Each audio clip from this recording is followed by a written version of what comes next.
Graça e paz, pessoal. Essa é a segunda lição sobre o assunto dízimo, né, no Antigo Testamento. Então eu queria passar alguns princípios para ajudar você na análise que vocês vão fazer juntos hoje no God, para dar mais respaldo, ok? A gente sempre trabalhando qual é a ideia central do dízimo.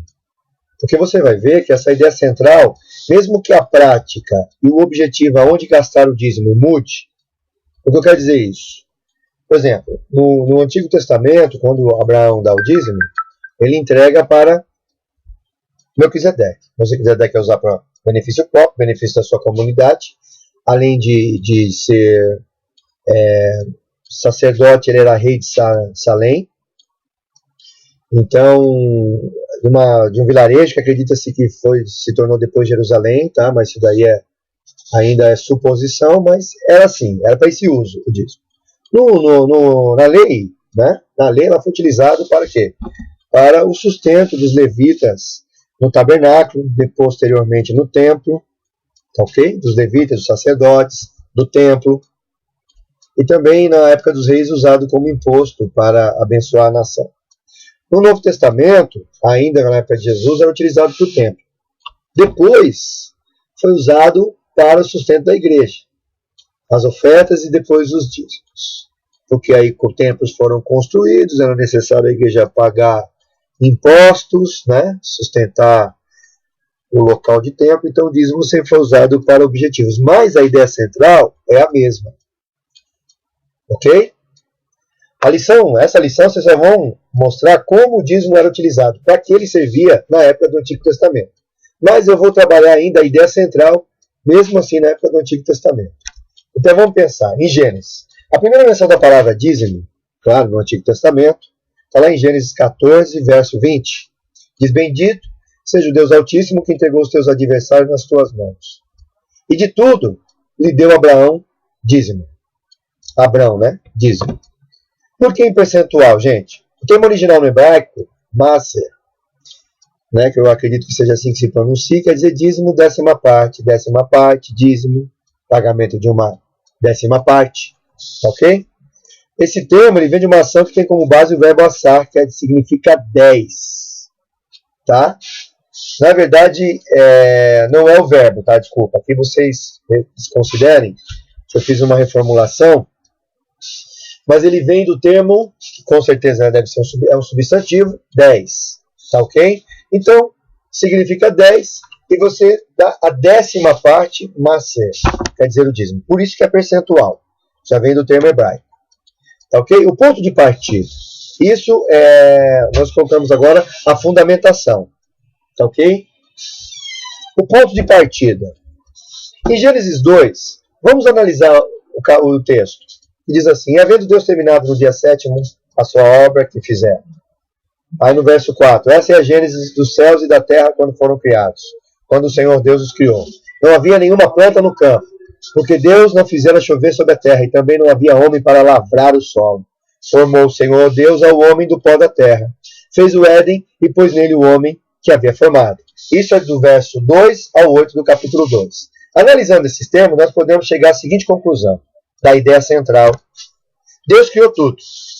Depois veio o homem para cuidar do que Deus criou. Porque foi assim na narrativa de Gênesis, da criação. Deus criou todas as coisas e depois criou o homem. A raça humana. Começou por Adão. Começa aí uma parceria. Deus criou, o homem cuidou. Deveria ser assim. Inclusive o homem se exime da responsabilidade de cuidar da natureza como deveria cuidar para que todos desfrutassem, e nós estamos nesse caos aí com aquecimento global, com falta de água e com um monte de coisa, porque o homem interferiu e não agiu de maneira certa com a natureza. Então, olha o caos que dá quando o homem não assume a responsabilidade de cuidar da natureza como deveria cuidar. Ok? Por isso que, consequentemente, a terra foi amaldiçoada. Porque o homem, ele foi amaldiçoado por conta do pecado. Ele começa a ter uma vida pecaminosa, uma influência pecaminosa. A ambição, a promiscuidade, a imoralidade começam a governar a sua vida. E ele transfere isso da forma que ele cuida das coisas. Cuida da sua família, cuida da natureza. Então, começa por aí.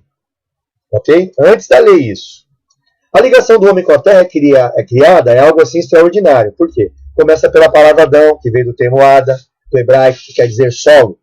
Então nós estamos totalmente ligados ao solo, gente. Essa ligação não é só de cuidado, mas é de natureza. Todos os nutrientes que existem para alimentar o nosso corpo são da natureza, porque nós somos feitos das mesmas substâncias. Temos várias substâncias em comum com o solo e com a natureza.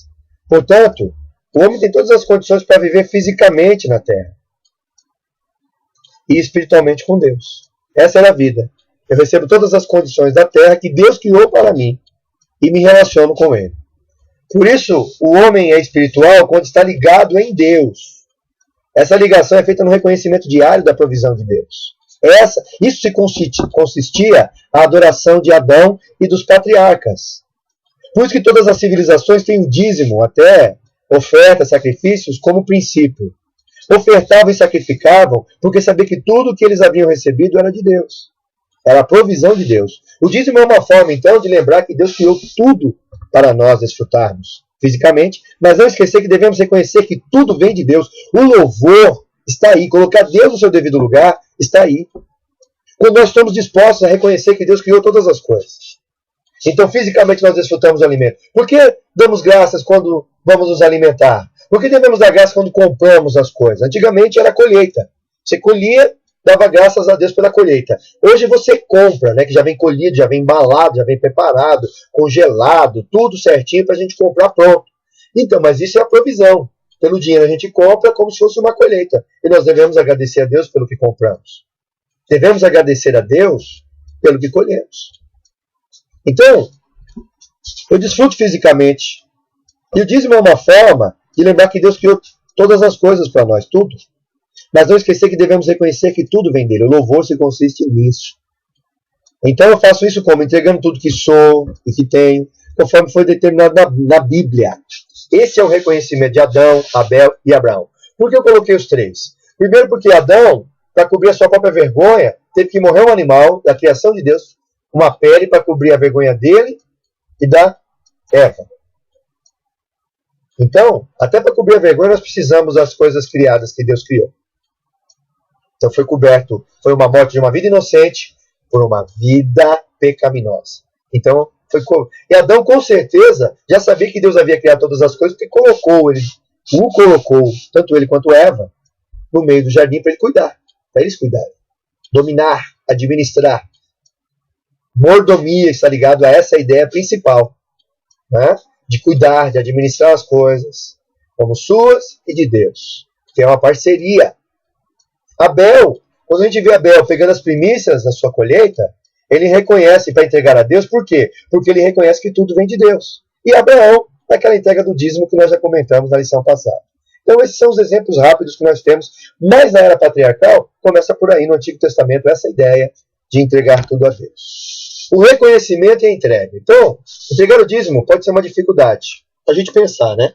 Mas entregar o seu Isaac deve ser mais difícil ainda. Então pense nisso. O dízimo faz parte de um conjunto de ensinamentos que tem como propósito não nos deixar avarentos, pois Deus é dono de tudo. Amar as coisas que Deus criou acima de Deus é avareza. Por que acontece? Se eu amo as coisas demais, eu seguro demais, eu retenho demais. Eu não semeio, eu colho pouco. Então, e na parceria, nós trabalhamos e devemos devolver, né? Trabalhamos e devolvemos algo que colhemos em reconhecimento a Deus. E nisso somos benditos, abençoados por Deus. Mais ainda. Eu já sou abençoado por Deus, ou seja, bendito, porque Ele me amou. E Ele transfere isso em atitude, porque amor é atitude. Então, na verdade, as bênçãos são resultados de eu ser abençoado, bendito por Deus, né? Ser bem visto pelo amor de Deus, porque pelas minhas atitudes eu não seria. Mas quando eu faço, quando eu obedeço, quando eu tenho meu coração disposto a reconhecer a Deus e a entregar a Ele, eu sou mais bendito ainda. Bendito por Deus. Ok? Olha o que Hebreus 13, verso 5 diz. Seja a vossa vida sem avareza. Né? Aqui é o amor ao dinheiro. Tá bom? Amor às coisas que você tem demasiadamente acima de Deus. Contentai-vos com as coisas que tendes, porque Ele tem dito, de maneira alguma te deixarei, nunca, jamais te abandonarei. Então não adianta a gente ter amor às coisas com medo de perdê-las, né? Em detrimento da obra, em detrimento de qualquer coisa, tá? E deixar muitas vezes até a obra sem provisão e consequentemente isso. Porque Deus vai nos dar mais. A fonte de tudo é Deus, não o dinheiro que nós temos. Se nós fazemos do dinheiro que temos, das coisas, dos bens que temos, fonte de tudo, entendeu? Acima de Deus, então está errado. Isso é idolatria. Isso se torna avareza, que gera idolatria. Deus é o primeiro de tudo. Pensemos bem nisso para os nossos corações se voltarem ao que é verdade, tá bom? É até aí. Pessoal, esse é o vídeo que eu havia feito prometido para vocês. E agora, quanto à questão de Moisés, né? Sobre Moisés na lei, sobre o dízimo e outros povos, vocês leem aí no livro dessa ideia. Mas vamos trabalhar essa ideia de dízimo. Sobre lei, sobre outros povos dando dízimo, né? Vocês fazem o que a revistinha pediu, tá bom? Um grande abraço. Que Deus abençoe o gosto de vocês aí. Desculpa mais uma vez a qualidade do vídeo, mas essa coisa rápida aí a gente faz assim, de última hora, mas com o objetivo de abençoar. Que Deus abençoe a todos. Tá bom? Um abraço.